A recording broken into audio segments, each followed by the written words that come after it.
As many of you know, I organized a conference in Costa Rica last year with my good friends Nate Henry and Luke Rogers from the Blurry Creatures podcast. To sum up the experience, we had a blast.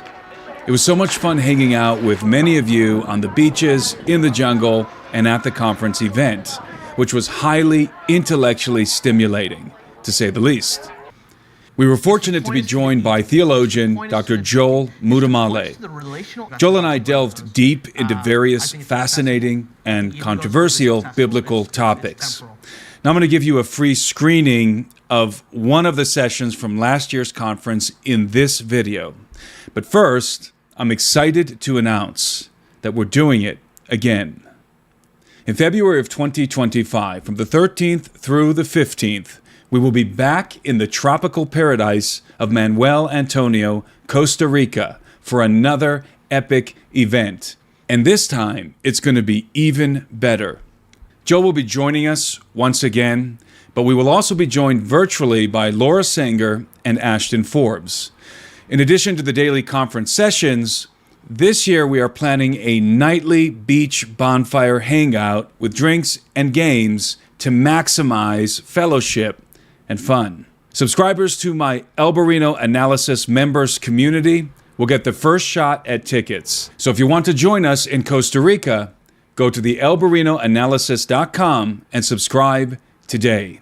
Tickets will become available to members on Monday, the 26th of August, and are likely to sell out fast. Last year, the event sold out within a week. So if you want to get tickets, don't procrastinate.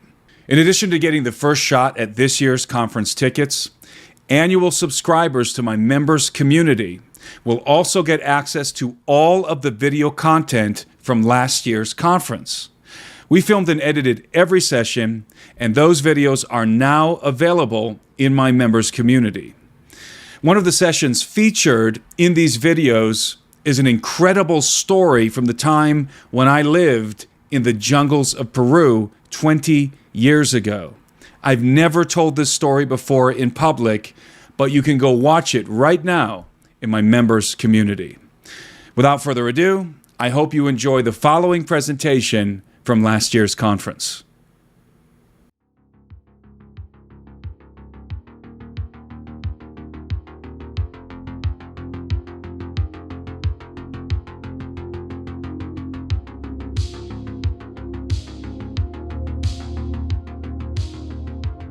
This talk has the coolest name. I know, I was going to say. You have the coolest phone. I do. Yeah. It's got a flip phone. Do you have the belt clip? I do. Yes. I do. Tim, you're making the cell phone belt clip cool again. It's coming back. Put that on a shirt, Luke. You know, it reminds me kind of Star Trek, one of the first ones, the flips. That's what I'm going for. I know it. Make the cell phone belt clip cool. Would you guys ever guess that me and Joel are huge Star Trek nerds? I would. Next generation. Next generation. Let's be clear. Captain Picard. Captain Picard is my role model. Yeah. Make it so. Make it so. Make it so. So we are talking about the Galactic War and Cosmic Geography, which is a new board game that we're Yeah, we're working on it. We got a Kickstarter going, so... Brought to you by Blurry Creatures Podcast. Exactly. We're going to replace Dungeons and Dragons. Dude. So Yeah. we got a board game, got some new shirts. Luke, you can handle the merch. Nate Geordi It's a from lot more. Star Trek? Who is Nate now? Yeah. Data. Nate is Data. Clearly. What? Okay. All right. Luke's Wharf. We knew Luke's Wharf. You saw it coming too. I can feel your stress. You're typecasting me, pal. Now you guys get a little sample of what it's like in our Airbnb. Yeah. All right, we got a a while. series. This is cool Okay. though. Like, I like the vibe, and I think that's what we try to do on the podcast. Just kind of, just have everyone lighten up and have a good time and talk about things. So now that I made it awkward and did the exact opposite of what I just talked about, you know what I'm saying. How do we kick off this conversation? Where do you even begin, guys? Where are we beginning, Luke? Probably the Galactic War. It's first in line. Well, what's interesting is we were just sort of brainstorming, like, what would be a cool thing to discuss with all of us together. Someone threw out cosmic, what's it called? Cosmic geography. Cosmic geography, and which is obviously sort of a Heiser-esque term. And then anyone who's read Birthright knows I talk about a galactic war. And so we thought it'd be interesting to explore the similarities and perhaps differences in those two worldviews. There's certainly going to be some crossover. Mm-hmm. We haven't really discussed it yet, maybe a little bit in private conversations, but there's going to be some crossover, but then at the same time, I think there's going to be some variation in the way that we view, because the word cosmic, I think, means perhaps something different to Joel than it does to me. And I think that's why I use the term galactic. So I guess I'll start here, because that's what Luke told me to do. So galactic is, in my mind, we're talking about something that's contained within the universe, the known universe. And when I say known universe, I'm not talking about our solar system. I mean the universe that we understand to exist because of astrophysics, space, time, energy, matter, that universe, this one that we're currently inhabiting. And I asked earlier in the conversation we were having earlier, does the kingdom of heaven have locality? And so does the kingdom of heaven exist within this space, time, matter, energy construct? Or does it exist apart from it? And so, and I don't know, Joel and I haven't had this discussion yet, or Luke and Nate and I. My view is that the universe as we know it, within this universe, this is where the kingdom of heaven is existent. It's within the known universe. I believe that the universe isn't just created for, let's say, particular kinds of beings. I think the universe is created to contain all beings. And I don't subscribe to a different realm for, and let's be careful with the word realm here. Let me not use that word here. Let me say this. I don't subscribe to a different universe for spiritual beings and then a universe for material beings. It's contradictory to me in regard to the biblical narrative. I see one unified creation in which all things consist. In fact, this is what the Bible says in 1 Colossians 15, or rather Colossians 1:15, that the seen and the unseen, the invisible and the visible, all things consist in the Son of God.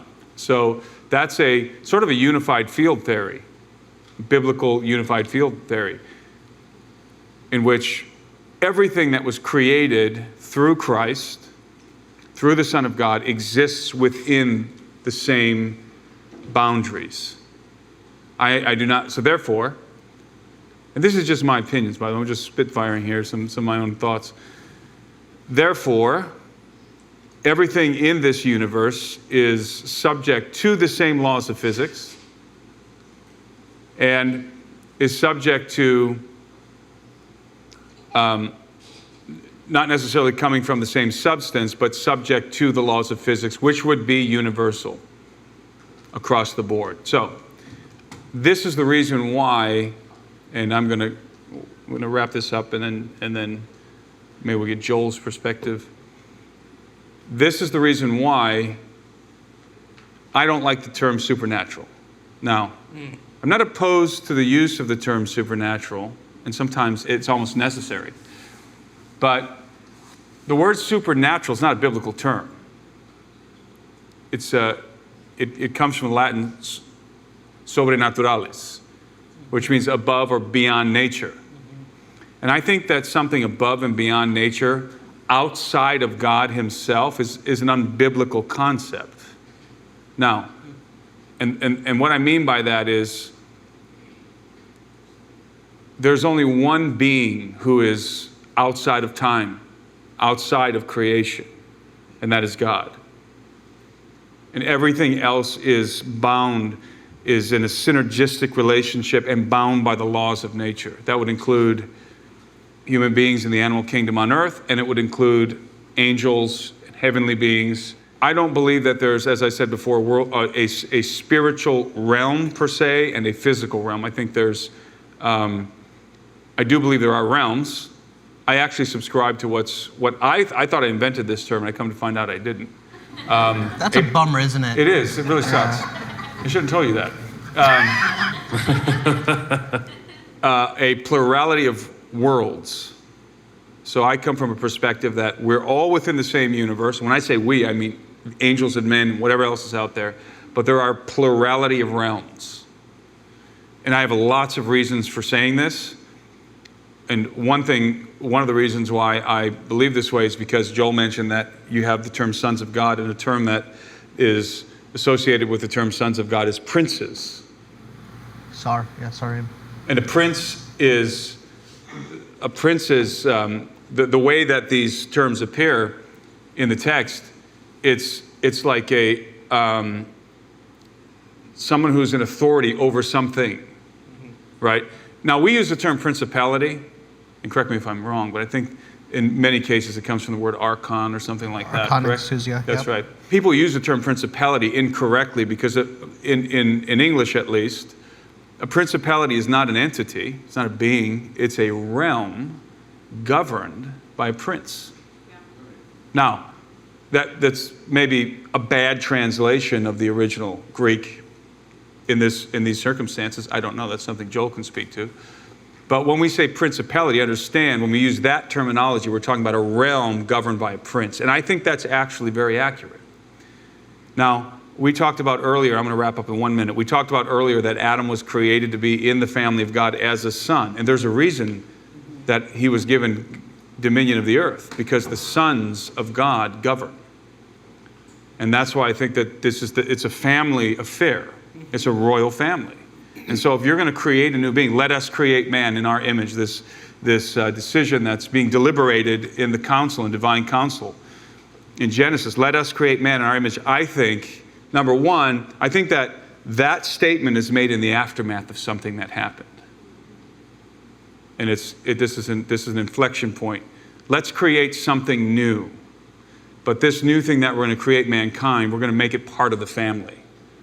We're going to make this new creature a part of the family. So I would say that's why we're made in the image of God. That's one of the reasons why we're made in the image of God, because it's a symbol of our membership in the family. But also, we had to be made part of the family in order to govern the earth, because the sons of God govern. And that's why this word princes is associated with sons of God, because the princes govern in the kingdom.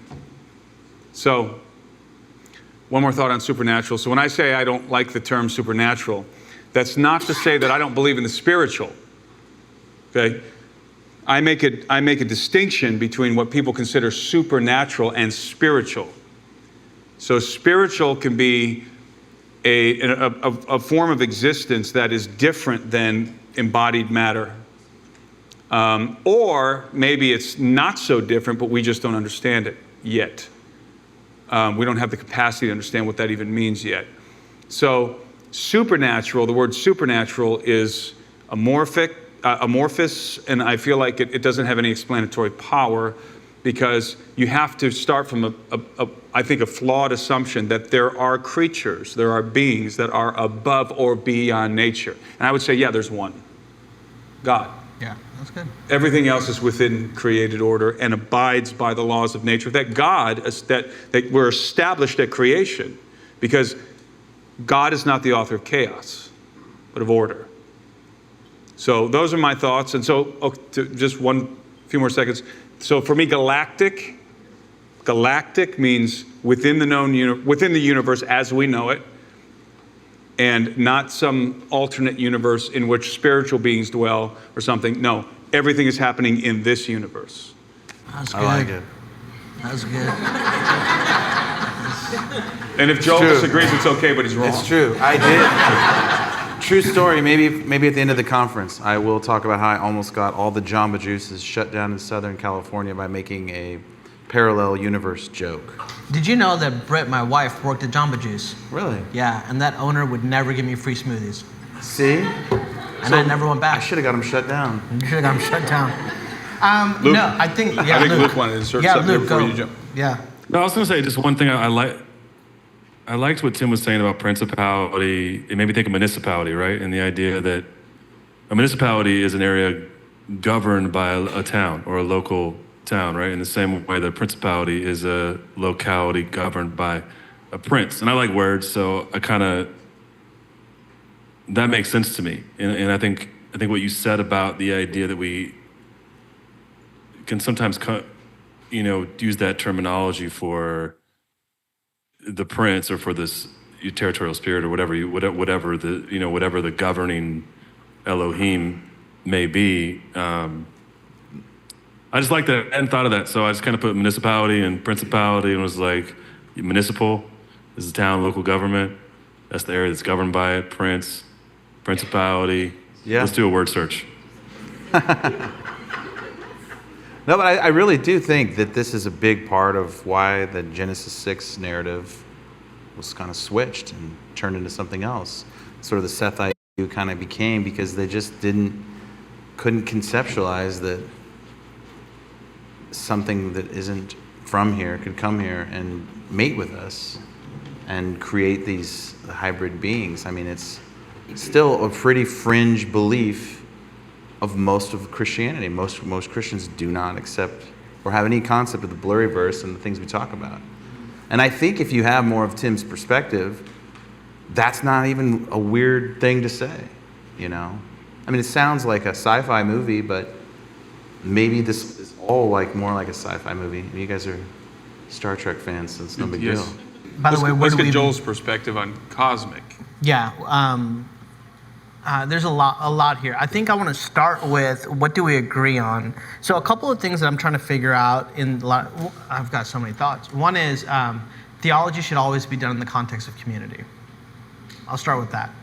Very, very important that we have spaces like this where Tim can push back on some traditional understandings or non-traditional understandings where my paradigm is being pushed to limits, maybe even broken in some areas. And so I don't think I told you this, but Birthright messed with me. I disagree a lot of times throughout Birthright. And then I went back to it and being like, I didn't say that. I did say, but I think I get where he's coming from, right? And so all that to say, I think there's a couple important things. For the most part, Tim and I are actually going to say a lot of the same stuff. And I'm trying to figure out, okay, is this a difference with a distinction or not? If it's not a difference with a distinction, then who cares that it's different, right? The distinction kind of has to matter. What is the distinction? Here's the first thing that we both agree on. Supernatural is an imprecise word. Absolutely. In my dissertation process, actually, Mike and I ended up arguing over this a little bit, and I opted, instead of using supernatural, I opted to use cosmic, which is why the question of, well, what does Joel think? What is cosmic? And I get cosmic from the Greek word cosmos and this idea of the universe, the world. I'm less philosophical, more narrative, so I'm going to take us a little to story here. What's happening in Eden, for me, cosmic is the description of Eden, and Eden is a cosmic mountain where and I'm going to try to use words, and you tell me if I'm using them imprecisely or incorrectly, that all of this is galactic in nature. It is a known existence that is perceivable, there's a tangibility to it, there's a way to get there, there's a way to leave there. The question for me is, what happens at the fall? What actually breaks fundamentally in this known world, in the cosmos, in this cosmic reality? And so for me, I think sometimes we're saying some of the same things with different inflections, but for me, I'm looking at it and saying, you can have something that is truly present here right now that is also unseen, and it's still galactic. It's still universal. It's still cosmic. I think the conception of a far off, distant, somewhere else, like other realm, is actually severely unbiblical. The idea of heaven as a far off, distant, somewhere else is extremely unbiblical. The picture of heaven, and from my vantage point, is the new heavens and the new earth. It's a return to the cosmic mountain, which is Eden. So I think about a passage like with Elijah, and he's hanging out with his servant. You guys remember this passage, and the servant's freaked out. He's like, we're all going to die. We're all going to die. And Elijah prays, Lord, help him to open his eyes to see. So is he seeing something that is in another realm? No, I don't think he is. Because how is something in another realm going to make any type of direct impact in that present physical battle? It would be nonsensical in a way, right? So I think he's seeing something there. So I would want to see a framework that says, oh yeah, you can see cosmic as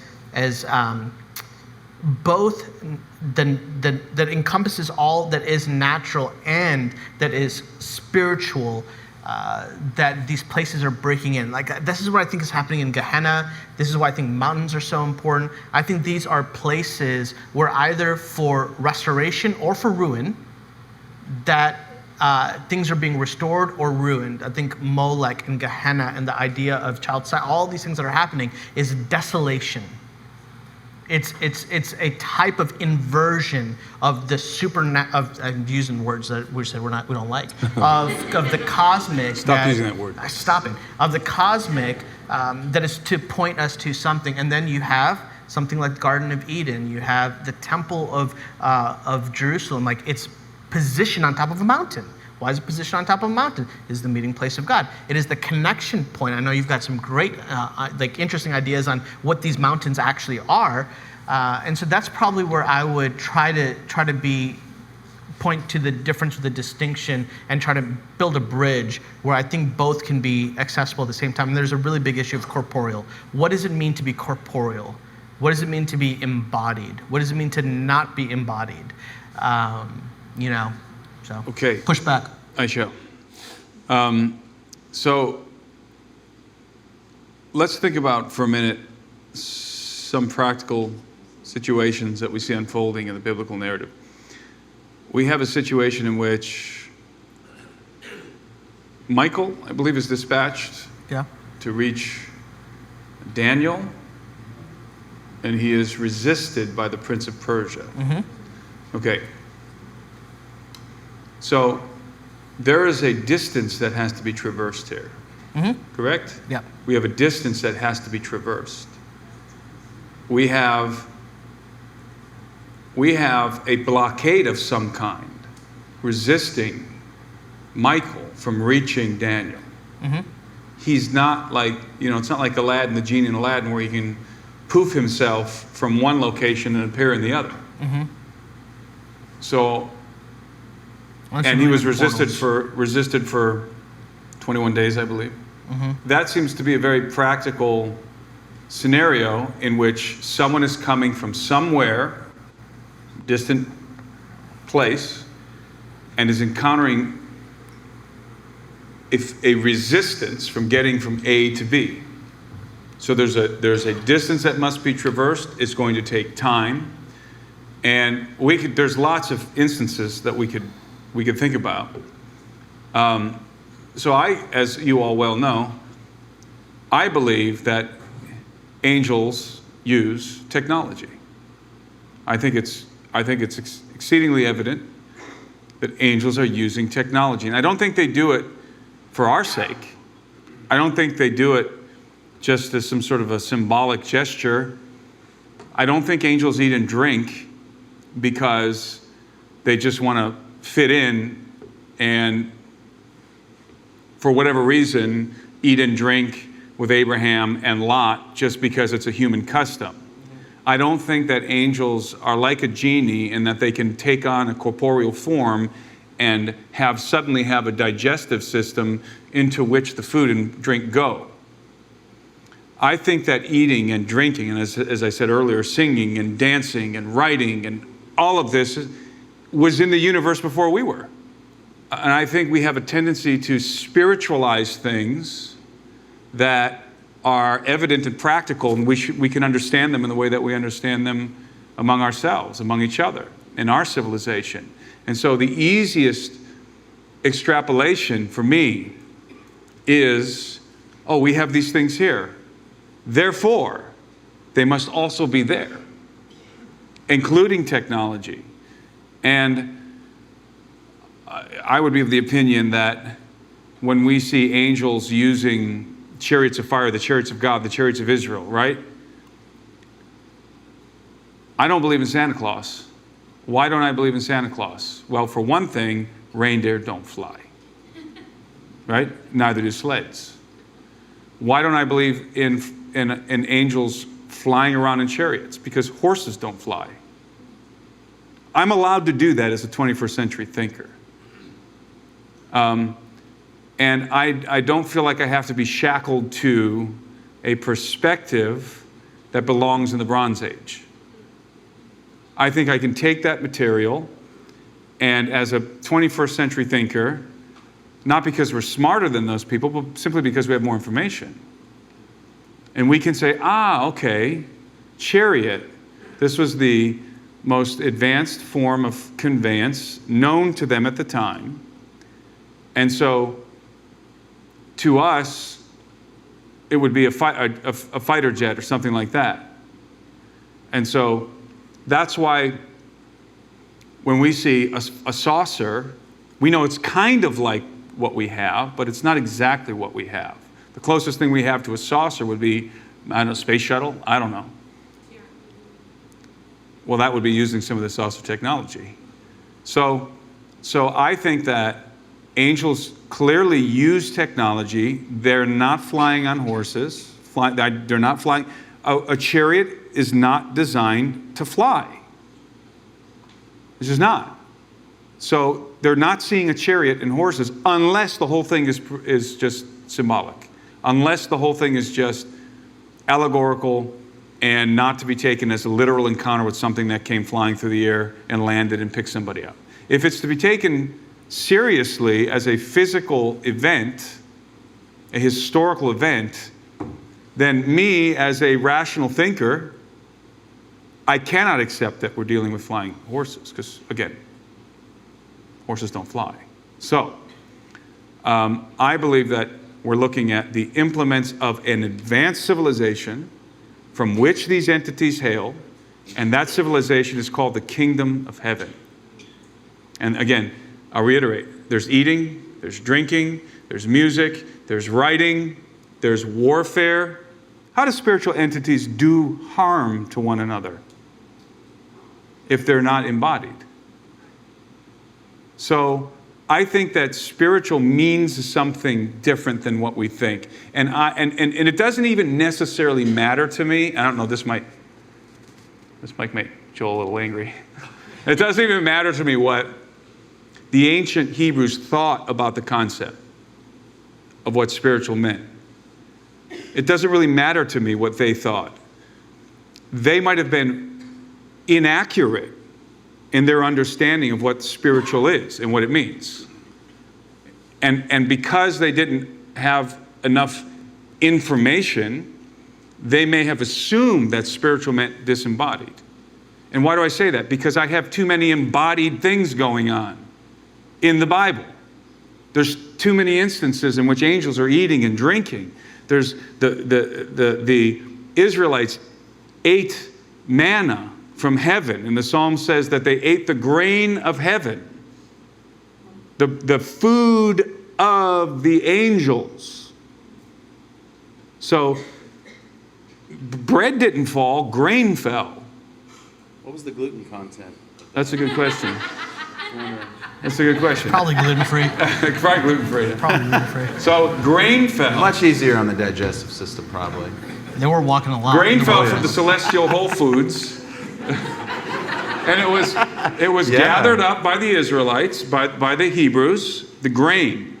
And it was baked into bread. Were they eating the food of the angels? And if so, and if the answer is yes, then we have to back engineer it. Where was that grain harvested? What does it come from? Is it like our grain? Does it come from plants? How is it harvested? Is there baking in heaven? If there's singing and merrymaking and writing and all of this in heaven, is there baking? Is there cooking? Right? And I think the answer to all of this is yes, yes, yes, yes, yes. We're going to be us in the kingdom of heaven. Our bodies will be resurrected. We're not going to be bodiless. We're going to have our bodies. Yeah. Right. Just like Christ, who did what? After he was raised from the dead. And he did so purposely in front of his disciples, did he not? They were spooked and he said, touch me. See that I have flesh and bone. Ghosts don't have flesh and bone as I have. And of course, Thomas didn't believe. Touch my hand and my feet. See the marks of the crucifixion. This was his body. What do you think was different about his body then? Well, that's I think Joel has some very interesting insights, so I'll let Joel answer that. But I'll wrap with this. So not only did Jesus say, touch my hands, what did he say next? Do you have anything to eat? Why did he say that? He's going to further prove his corporality. Yeah, it's a bodily risen. Exactly. Fish, bread. He ate it in their midst, it says. Chewed it, swallowed it. The food didn't just disappear into some spiritual realm. It went into his stomach. So those are my thoughts. And you're sticking to them. I'm sticking to them. Yeah. No, I think that's really good. And I think that where you and I will probably see differently is the nature of Elohim. I think you bring up some really great thoughts on how does a 21st century thinker think about these ancient texts? So what is the purpose of these ancient texts? So we're going to have to go into some questions there. This is the way I view it. I view it as the purpose of the biblical writers is not to give a science class. It's not. It's not. It would be ridiculous for them to do so. So the question is why? Why would God in his sovereignty and his providence determine that it would be in an ancient Near Eastern context, in a Greco-Roman context, to use human authors, so 66 books, 40 authors over the period of some 2,000 years across 3 continents, which means that you've got 3 major primary languages, all communicating one primary story, the story of God wanting to have his family back together. And the means by which he would do it is his son, Jesus the Messiah. So what is it trying to communicate to us? This is, I think, the substance of this. It's trying to communicate to us what a return to Eden looks like. What does life what was it supposed to look like? And this is where part of this is like interesting conversation, but I think it all comes, even in our areas of differences, Tim and I both agree on like the corporeality of the risen Christ. Certainly. You can't get around it. So we talked a little bit about this other night, late. I don't know if it was 11 o'clock or midnight, but we were talking about this. And for me, you said something very, very important, that Jesus is species unique. Jesus is the, article in front, the Son of God, monogeneous, that Greek word, which is where we get begotten. It talks about classification and distinction. There's no one like Jesus, so Jesus is unique. And Jesus is the firstborn of all creation. That he is the prototypical understanding of what the new humanity ought to look like. It is a return to Adam. So we've got to be very careful that we don't try to apply what is very unique and special, uniquely of Christ, which, by the way, that Greek term Christos is a title, not a name. Jesus' social security card does not have Jesus, first name, Christ, last name. Christ is Lord Kyrios. It's a title. In that, why is it that we get these particular descriptions of Jesus in his risen body? This is my assessment of it. It's to point us back to Eden. It's to point us to the eating. It's to point us to the drinking. It's to point us to the relational equity that Jesus had with his disciples. It's to point us to what life in Eden was supposed to look like. Well, what was life in Eden supposed to look like? It was supposed to always be the place where God's 2-family household lived in union together. His cosmic family and his earthly family. And there was never supposed to be a divide or a distinction or a division amongst them. So for me, the fall, one of the tragedies of the fall is that the creation becomes broken as well. This is where I go, okay, this is where you can have the reality of one cosmic world and have things that we cannot see, and yet they're right there. And then your eyes are open and you go, oh, whoa, you're right there. I think the very important detail on Daniel 8, 9, and 10, and the topic of this conversation is cosmic geography. So I want to get into cosmic geography. We're going to have to do a little bit of Deuteronomy 32, 8, and 9 worldview stuff, but I'm going to save some of that for later. So you'll just have to follow with me. But the idea here is that these sharim, these princes, they are real entities and beings. Now, can a prince be a prince if he has nothing to be a prince over? No. Just like a king can't be a king if there ain't no kingdom. So these are real things. The question of how this happens, what is happening in the cosmic realm and the battle that's happening, the biblical text to me doesn't give us the answers of the how. It doesn't give the specifics of it. Could it be technological? I'm okay with that. My paradigm's big enough to be like, yeah, sure, it could be. Could it be, here's a fascinating kind of crazy thought that I'm kind of thinking through right now. Could it be that that not all the animals fell at the fall? Eden left. Eden left. Could it be that there are some animals that did fly? Could there have been actual unicorns out there? Like, this is getting real blurry now. Mermaids. Real could Ariel be swimming out in the sea somewhere? So there's got to be an openness to the possibility of it. But this is geopolitical, because the question is, why is this battle taking place? God is trying to reclaim the earth. Because the people live on the earth, and the people are God's people. So the earth is God's. So it's a reclaiming of the nations. And so that to me is kind of the cosmic warfare idea, and why Daniel 8, 9, and 10, and the idea of the Prince of Persia, who I actually think is the embodied figure of Satan, of Satan, is actually fighting against. And then there's another figure that shows up at the end in Daniel 10, and it's not Michael. He's just called the Prince. He just shows up. Who the heck is the Prince? Jesus. Jesus Prince is the of Prince. Princes. That's the right. Prince of Princes. That's right. And he shows up. And so, and because he's fighting to have his family back together. And that's what's taking place on the cross. There's something else that you had said that I wanted to comment on. What's the body? What's the difference between the resurrected body of Christ? Yes. The point of the resurrected body of Christ is to point us back to what our new bodies in heaven are going to look like. Or they looked like. Or what Adam probably had. What Adam and Eve would have. That was their natural state of existence. That's an important distinction right there. I think that we have a Western Christian perspective in which a lot of Western Christians, for some reason, have sort of forgotten about the resurrection. And really, I know. I'm laughing because it's like, are we being serious though? It's just about dying and going to heaven. Yeah. See, a far off place. Exactly. Or Jesus comes back as like a ghost. You just die and you go to heaven, okay? But there's that transformation that is absolutely necessary before you can go back into the family, and it's called the resurrection. And I believe that the resurrection is a reset to the blueprint of Adam before the fall. In other words, it's taking your genetic blueprint. Say, Nate, you're still going to be Nate after the resurrection, but it takes your genetic blueprint. Well, there's a really good Star Trek analogy here. I'm not going to use it though. We got another 2 days. Save it. We got to save our stuff. Less freckles, less red. It's going to take. No, man, So it would take your genetic, your genome. We all have what's called a mutational load.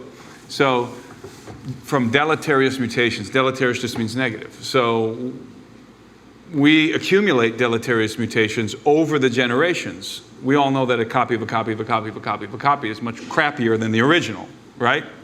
And that happens with our genome. So Adam's genome, Adam and Eve, their genomes were perfect. Not a single error. 100% perfect. The expression of their humanity was purer than ours. They were more human in some sense than we are. They represented what a human being truly is. We're all a bunch of broken down, crappy versions of Adam and Eve. And that's why I think inherent in this condition, this pristine condition at the beginning, were extraordinary capabilities that they had that we've lost, including, I would argue very strongly, for telepathy. I think that they were highly empathic. I think that human beings and angels, in other words, Adam and his elder siblings, communicated telepathically primarily. I think that there was a connection, there was a very intense connection that we've lost, and that part of that connection was the way that they interfaced with God. And we have it still, but it's broken. It's a broken radio. We have a broken radio. Our mechanisms of communication,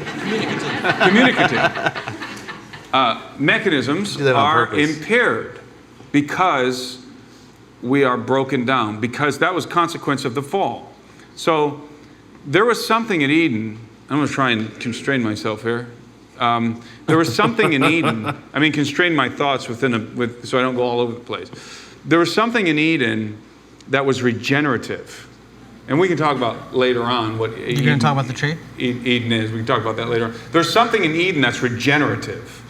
Because there's two kinds of immortality, and somebody just slapped me if I'm going in the wrong direction. There's two kinds of immortality, which is conditional, unconditional? Well, conditional and unconditional, that's right.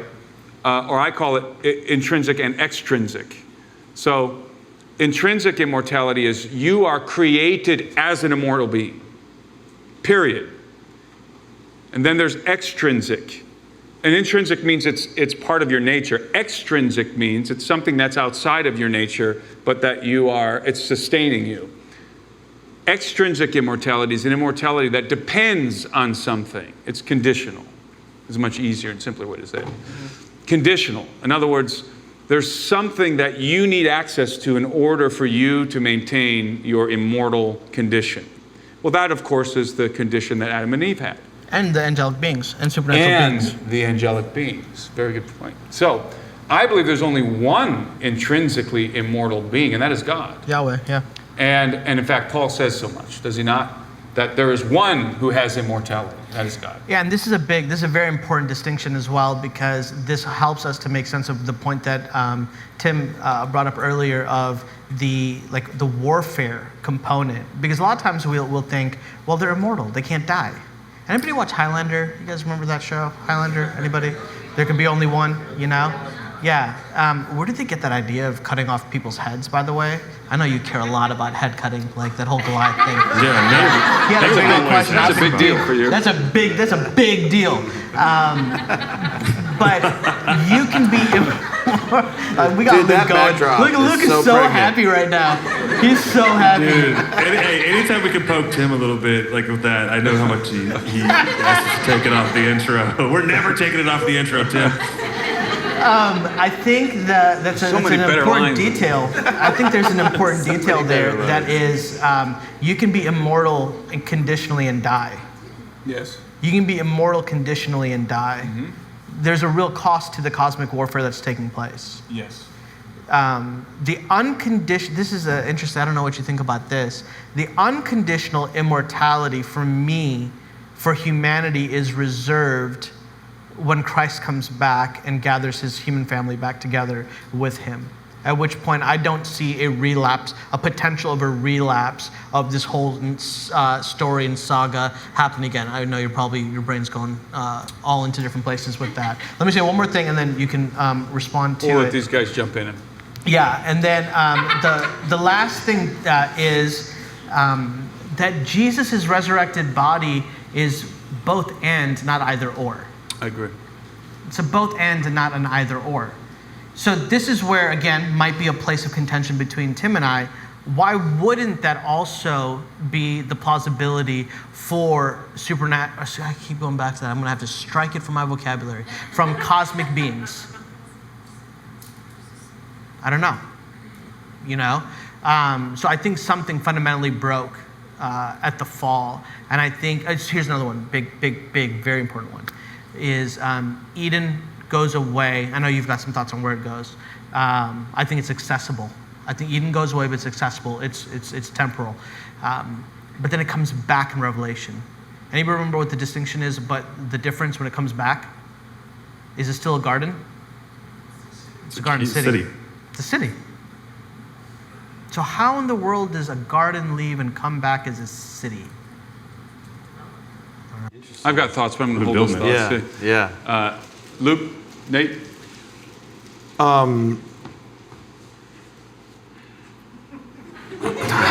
Star Trek analogies? I don't think it's ever happened to you. I mean, I feel like you guys have all. No, I mean, I think. I think we have. I think that I try to think for the Blurry verse here, right? You know, I know a lot of people send us questions and emails, and if an angel doesn't have a body, what is it? Because a lot of people think they shapeshift. They just shapeshift into this. They shapeshift into that. Well, what is it if it's not in its normal state as God made it? If it can just shapeshift in anything. It's a genie. But what does it go back to? Well, That's a good question. That's a great question. What is its natural? Yeah. It's a natural state is its taxonomic purpose. Huh? If you are a cherubim and your role and responsibility is to be a guardian throne being, that's what you're supposed to be. If you are an angel, if you're an angelos, if you're a messenger, that's what you're going to be. What's happening in Isaiah chapter 6 with the seraphim, and you know they're flying and they're covering and they're the holy type of. They've got a function, they've got a role, they've got a responsibility. That's what there's a functionality. There's a functionality to it. What do they look like? Well, yeah, like. I would say the reason that angels They lusted look like after, elves in the Lord of the Rings. That's what they look like. Clearly, naturally. Naturally. the reason that and Eden is a Shire. Nate. Yeah. Nate. Let's Hey, did go. anyone out there ever watch Ali G back in the day? Ali G. Did you say? This feels like an Ali G moment where he's this thing where he's like, What science, is it? yo, what is it? I feel like that was Exactly. Nate right there. Yo, what is it? Listen, deep. like I'm not going to answer this or even ask a question. I'm going to say that this is one of my favorite, maybe my most favorite segment I think we've ever done. Something about this I love. I love that we can come together. Joel, I think you said it really, really well. Like theology is best done in community, and we can have people that have the main thing is the main thing, and we can talk about the peripheral around it and kind of explore that like in a thought experiment. I just something about this I really love, like because I think people take such hard lines with theology that they can't be flexible, and people have ideas that they still trap themselves into. And the reality is we know so little about this, I think, in general. Like, as you said, the Bible is not explicit. So I just love this. I don't know how to say that, it sounds weird, but I really just love this conversation, aside from the Ali G reference. I just think these are important things. And this, I'm not saying, I'm being serious. I think this is going to be one of the most favorite discussions we've ever had, Nate, just because I think you guys are so smart and also courteous, and also coming from different places. I love you guys, and I love this. So Just see us in the Airbnb at night. I He's trying to find me. sound like Nate here. I sound like Nate here getting all emo. Nate's like refereeing. Tin Man got a heart. We got it there. Nate, you're the emo guy, but I do That's love right. this, and I just had to say that. I think this is such an important thing, like from a corporate That's a big church deal, dude. perspective That's a big too. deal. It's It's a big deal. That's a big deal. Yeah, just- you it's know, very immortalized. theology. What is it? It's just one of these emotions. It's true. Anyway, Bust that's the whole all I got. podcast. So, Get back on track, Tim. So here's what I wanted to say before that. Would you lust after something that you weren't like? Why would an angel lust after a human woman if he wasn't like? What about bestiality, Nate? Luke went there. This is Luke a derailed. family show. This is a family show. I think that's a different thing. That's like a That's different a different conference altogether. That's a different whole conference. different event. thing. And thanks for coming. Yes, but we had a That's real happening in the good Dominican time. Republic next down that way. we may explore this a little more. Luke's going to act like it glitches. He's gonna... Even with bestiality, though, you're still approximating something.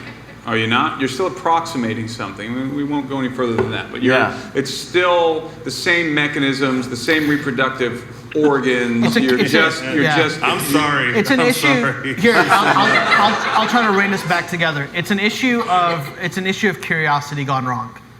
It's an issue of curiosity gone wrong. Curiosity without limits is chaos. It is always chaotic. And so the question, from my vantage point, the question about why would the angels long after something or lust after something that they were not already like, I actually think you answer the question by the very basic presumption that they're not like it. So if you're not like that thing, and you have a curiosity of what it is to be like it, and now your thought is, well, God's holding something back from me by not making me like that thing, and this is a cruelty of God, not a kindness of him, and now I have to, we talked earlier, see, take, and desire of that thing of my own, then it kind of starts to make sense. I don't think we have to... I would say it's an issue of raging lust over curiosity. I think you're right, but I don't think that you get to raging lust without first curiosity. Well, sure, but I think it opens the door. But you don't become a porn addict. But the issue unless is you the see lust. something and you're like, "Woo, I wonder what that's like." Well, I mean, I'm more saying, let's look at it from like a 1-2 scenario. Like, you would lust after something that's kind of like you, but not. But then the smoking gun in this whole story is that if they shapeshifted exactly as humans, became humans, they would not have this genetic hybrid children. They would not have this wild card of giants. Their DNA would be the exact same. Right, because something's mixing. It's an unholy mixture. You're taking what's mixing? You're taking an angelic DNA and you're putting it in. That's right. To a human woman. How'd they do that, Nate? Oh. Well. Gingers don't know, but we can speculate a lot. And welcome to Blurry After Dark. This is like, the Club Shay Shay, Shannon Sharp after dark. This is what this episode just became. It's like, oh my gosh. Somehow the gingers keep coming out of nowhere, but it's usually like two dark-haired people and this ginger comes out and they're like, what? It's supernatural. It's supernatural. It's supernatural. That's a big deal. But I mean, these giants, they're anomalies. It seems like they're different. Are we supposed to talk about this? We're going down to Genesis 6. We're burning all our content for tomorrow morning. Yeah, we are. We got more. Luke's got lots to add. That's a big deal. Let's go back to Eden. Yeah. Let's go back to Eden, and then let's try and get before Eden. I love Eden. Oh, God, we could. Can you talk about Rahab? I want you to talk about Rahab, too. I'm trying to get to Rahab. I know you're trying to get to. I'm like, get to Rahab, because we need to know what white tohu vabohu. It all goes together. This is fascinating. Okay, well, let's the tohu vabohu. This is very Tim, because we'll get an hour into the episode, and Tim's like, now that we've got the introduction done, we can get to the topic now. Yeah, by the way, you get 2-hour episodes. I get like 60 minutes. That's it. I'm a big deal. That's the new line. There it is. That's the new line. Make it so. Make it so. Oh my God, this is going off the rails. Okay. All right, Rahab. Okay. So I want to go from Eden back. Get this conversation funneled back into the cosmic, whatever, and the galactic, whatever it was. So here's a good question. We could sit here and talk about Eden for a long time. Eden is really, really fascinating. And we probably have some very divergent ideas, but then I would guess that we have some ideas that converge. And I'll bet you that me and Joel are probably in the minority on some of the things that we agree on in regard to the scholarly community and certainly in regard to traditional Protestantism, even Catholic thinking. So, as I said, I believe that the resurrection resets us to the blueprint of Adam. Jesus is the second Adam. So, it's by way of this reset, genetic reset to Adam, that we can go back into the family. And so, it is a return to Eden.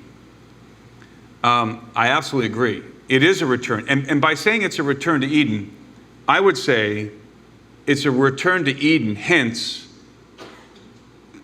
to the house, to the Father's house. Yeah. See, I believe, and I don't know, you might disagree with me here. I think that the term heaven, now heaven's a little different, but we'll use it. I think that the term heaven, Eden, paradise, and the Father's house are synonymous. Yeah.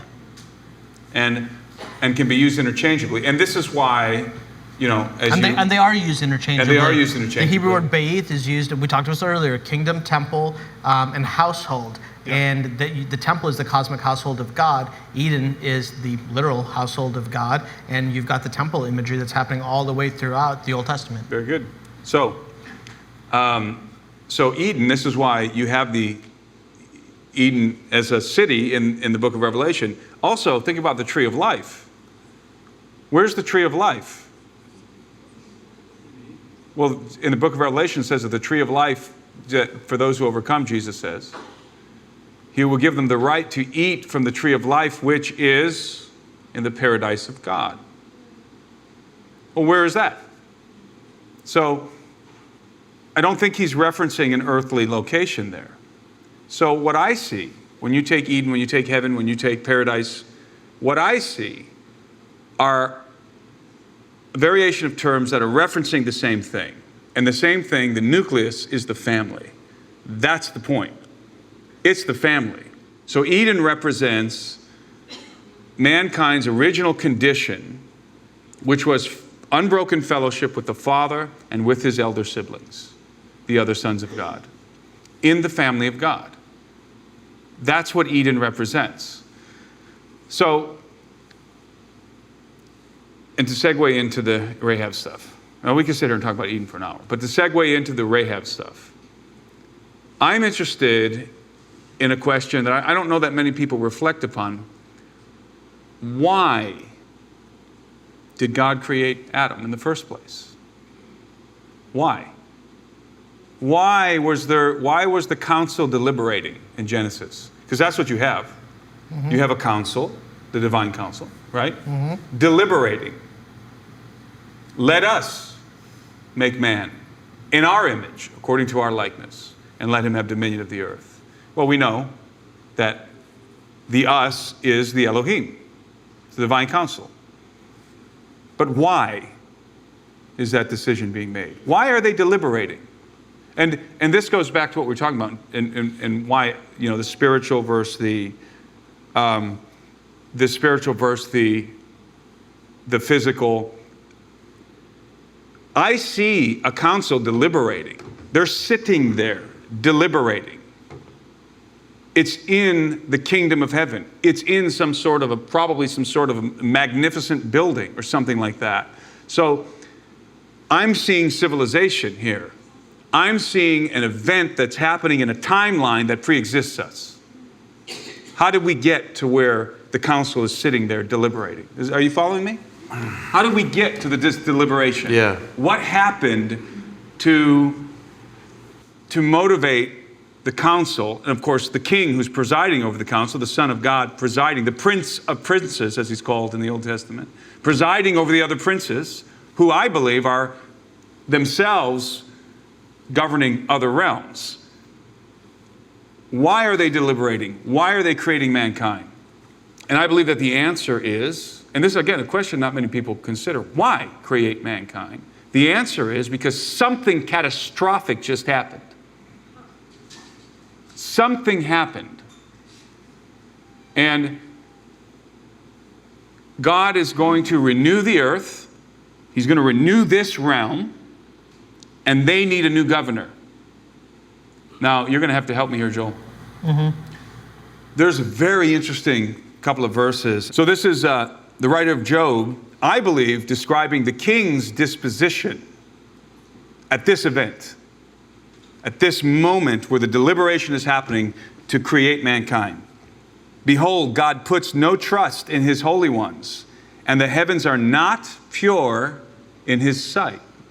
Well, that's interesting. Even in his servants, he puts no trust, and his angels he charges with error. I'm sure that there can be an argument here for this falling within the context of the Deuteronomy 32 worldview and all of that. And I think that's legitimate. But I don't view it that way. I think what we're looking at is a scenario in which, as I said, something catastrophic happened. The council is now deliberating to make a decision to rectify something. So what was that catastrophic thing that happened? Couldn't it be, Tim, like God the Father and God the Son deliberating? Not the council? No. You don't find, typically you're not that defeats the whole purpose of the council. You know, like there's, and we're going to talk about this later, is this two powers in heaven idea. This, like Psalm 82 is a judgment scene, but like Job 1, opening scene, 1 Kings 12, I think, something like that. These scenes are council scenes where Yahweh is like poses a question or elicits some thought or idea and then invites the angelic host or the cosmic beings to come and give their thoughts and their ideas. I think this is clearly a divine council scene. Yeah. Right? And so again, what is it that happened? I think we all know the answer. There was, in my opinion, there was a galactic rebellion. There was a rebellion. Where do you get the rebellion from? From here. Okay. So now this is not. I'm going to say this right out of the gates here. For those of you who read my book, this is not something that I would consider to be plainly evident in the Bible. This is something that requires out-of-the-box thinking. Maybe it's stretching it. Maybe I'm reading too much into it. But I'll give you my perspective. And those of you who've read my book probably know where I'm going here. So there's a name, Rahab, that shows up in the Old Testament on several different occasions. Now, what's really interesting about the word Rahab is the connotations of the word Rahab are fierce, insolent, proud, and boaster. And these are the calling cards, I believe, of a renegade prince. A character who is never actually named. I do not believe that Lucifer is the name of Satan, of Satan, the chief of the Satans, let's say. I believe that Lucifer is actually a misnomer. Lucifer's a light bearer that was Jerome made it into a proper name. This character, I don't believe, is ever actually named in the scriptures. I think he is so abominable that he is not given the privilege, let's say, of a name in the scriptures. He who must not be named? Exactly. Harry Potter reference. So it is exactly like that. It's he who must not be named. Yeah. And he is so abominable. And what he did was so terrible. It created so much chaos and rebellion that he's just referred to in a very indirect way. In the book of Revelation, I think we certainly have the dragon denomination. And the dragon denomination is associated with that serpent of old, who is the devil and Satan, right? So these are all monikers. None of these are names. They're monikers. They're appellations of somebody. They're not names. And so when we encounter this verses related to Rahab, this is a little bit difficult because it's very technical and I'm trying to condense it. When we encounter verses that have references to Rahab, they always have the same connotation. I'll give you some examples. They're distinctly bellicose, always, and directly associated, I believe, with a rebellion, with the dragon's rebellion and the triumph of the king who vanquished him. So here's some references. The pillars of heaven tremble and are astounded at his rebuke. By his power, he stilled the sea. By his understanding, he shattered Rahab. That's very interesting. Shattered like a pot. Shattered Rahab. Here's another one. Awake, awake, put on strength, O arm of the Lord. I think that's a reference to the Son of God. Awake as in days of old. That's interesting. The generations of long ago. Was it not you, Son of God, who cut Rahab in pieces, who pierced the dragon? Now we have dragon and Rahab being associated. Remember, Rahab, always bellicose, the connotation, and Rahab means fierce, insolent, proud, boaster. Here's another one. You rule the raging of the sea. When its waves rise, you still them. Who's it talking about here? I believe we're talking about the king. This is the king, okay? This is the triumph of the king over something. So the raging of the sea, you still them. You have broken Rahab in pieces as one who is slain. You have scattered your enemies with your mighty arm. I'm going to read here what I wrote in Birthright. Stilling and ruling the raging sea are metaphors for quelling and subduing insurrection. The shattering of Rahab was the decisive blow that pierced the dragon and brought his rebellion to an abrupt and devastating end. And then I go on to explain what I think Rahab was. I think Rahab was a planet. And I know this may seem out there to some of you, and it's just my conjecture, food for thought, if you will. And I believe there's all kinds of stuff like this laced throughout the Bible, especially the Old Testament. So I believe that before the creation of mankind, let's call it the angelic civilization was inhabiting the universe. And this is a timeline we know nothing about. God doesn't have to tell us anything at all, let alone things that don't pertain directly to us. And this does not pertain directly to us. This would be a timeline previous to the existence of mankind, a pre-Adamic paradigm. There was a galactic war. And when I say galactic war, I mean not just some sort of a spiritual battle, I mean a kinetic war in which the King of Heaven went to battle with his adversary, who is referenced as the dragon in the scriptures, and who drew, and I don't know if it's 1/3, I don't know if the 1/3, then we don't have to go there, but who took at least his realm, and I believe, by the way, that the dragon in the book of Revelation has 7 heads. That these are the 7, what I call the 7 dragon princes. I think you have the primary guy, and then you have his subordinates who are with him, the devil and his angels, that were drawn into his rebellion, and they went to war against God. And when you say they went to war against God, who are they warring against? They're warring against the king and the kingdom of heaven. What did Jesus say?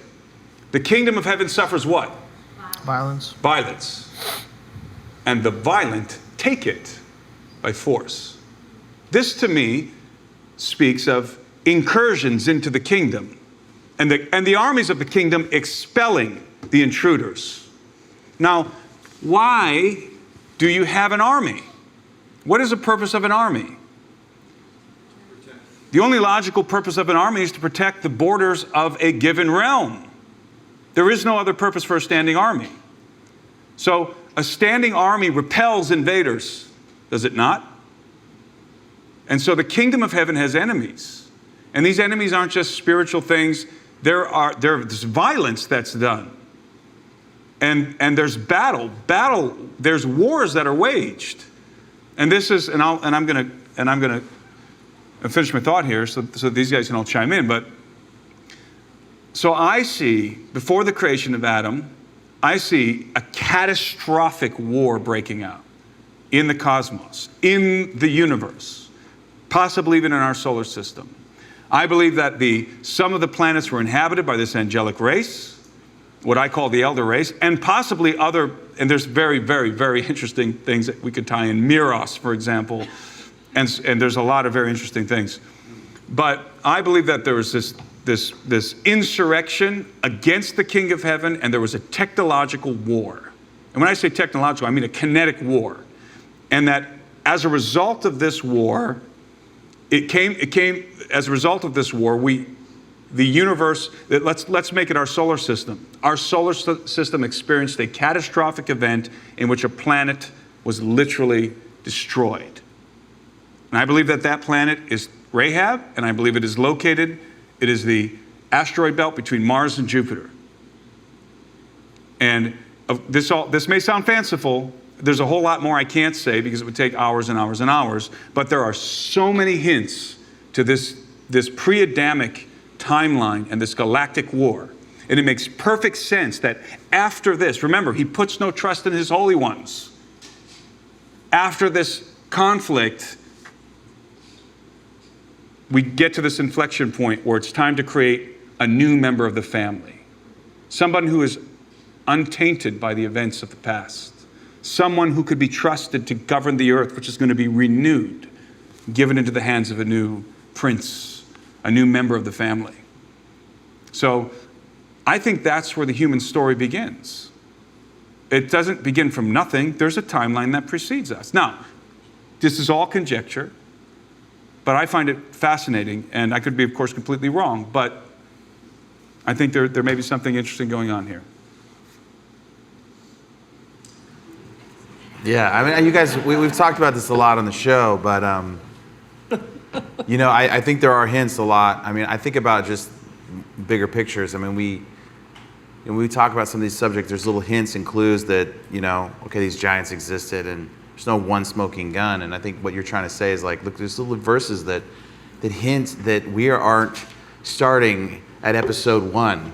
We're starting at episode 4. Precisely. Yeah, that's a good point. And, we get into these stories and everyone wants to go back. Okay, Game of Thrones is huge. What's the origin of that story? And I think we all want to know.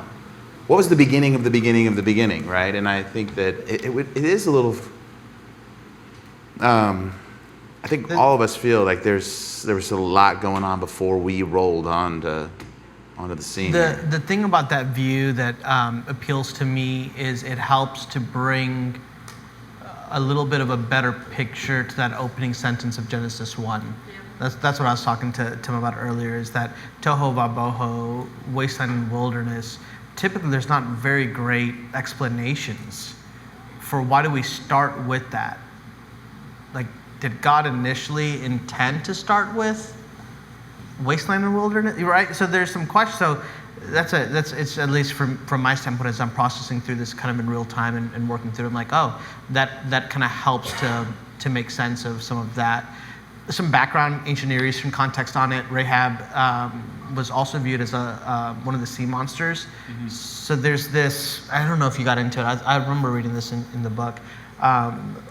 But there's a weird passage, I think it's Psalm 40, one of the passages where the plural for Rahab is used, Rahabim, which I think is building some of the foundation for what Tim is talking about here. And that Rahabim, that plural, is referring to demonic, categorically demonic entities or beings. And then there's this whole ancient Near Eastern Mesopotamian story of, anybody watch the Eternals? Marvel Eternals, yeah? They just ripped off the Mesopotamian Near East, right? That whole thing. Tiamat, the sea monster, the whole 9 yards, that is ancient Mesopotamian myth. They didn't even try to plagiarize it well. They just used the same names. It was crazy. But that is the story of Tiamat. I mean, Tiamat is another name that would have been used for Rahab, and the whole idea of the origin story of creation, which is chaotic, it's destruction. So some other kind of hyperlinks back to that thought. Now, we are coming up on 8:30, so I don't know if we just want to roll through that, but it depends on you guys how late everybody wants to go and everything. But let me put a cap on this here real quick. So let me give you a sense of what this may have looked like, okay? I'm going to read here from Birthright. When Rahab exploded, its smoldering shards rained down on the planets in its vicinity, each one striking with a force many times thousand. Who wrote this? Each one striking with a force many thousands of times more powerful than a nuclear bomb, igniting their atmospheres with a firestorm hot enough to liquefy solid rock and vaporize everything else. The impacts would have triggered chains of volcanic eruptions and mile-high tidal waves, melting and washing away every vestige of the rebel kingdoms so that nothing would be left to posterity. Now listen to this. Personified as a spectator to this cataclysmic event, the earth saw and trembled as the insurgent forces of the apostate princes, the gods, were incinerated before the Lord, his garments stained with crimson, striding forward in the greatness of his strength. And this is a verse from Psalm 97. Fire goes before him and burns up his adversaries round about. His lightning lit up the world. The earth saw and trembled. The mountains melted like wax at the presence of the Lord. Now listen to this. Who is this addressed to? Is this addressed to us? Worship him, all you gods. Zion heard this and was glad, and the daughters of Judah have rejoiced because of your judgments, O Lord. For you are the Lord Most High over all the earth. You are exalted far above all gods. That to me, I see the King of heaven vanquishing his enemies, who we would call gods, before mankind was created. Shattering Rahab like a vessel, and bringing this insurrection to an abrupt end. And here's what I say. I'll just continue here. Psalm 89 provides a fitting synopsis of the concepts that I was presenting in this chapter. Written in my opinion, written in memoriam of the dragon's rebellion, the psalm proclaims a solemn warning to all those who would dare to defy the King of heaven and rise up against him. For who in the skies, or cosmos, can be compared to the Lord? Who among the heavenly beings is like the Lord? This seems to be really addressed to somebody else, not just human beings. A God greatly to be feared in the council of the holy ones, and awesome above all who are around him. O Lord God of hosts, armies, who is mighty as you are, O Lord, with your faithful all around you, in contrast to those who are in rebellion against him. You rule the raging of the sea, insurrection. When its waves rise, you still them. You crushed Rahab like a carcass. You scattered your enemies with your mighty arm. And the arm of the Lord is the Son of God. The heavens are yours. The earth is also yours. The world and all that is in it, you have founded them. And then I go on to talk about how Jesus, what does he do when he's crossing the Sea of Galilee? He calms the sea. This is a depiction. This is the king who quelled the insurrection. And there's reasons why I say that. So when I talk about Rahab, and this, by the way, ties into directly into Edom. Edom is another very interesting, I think, allusion.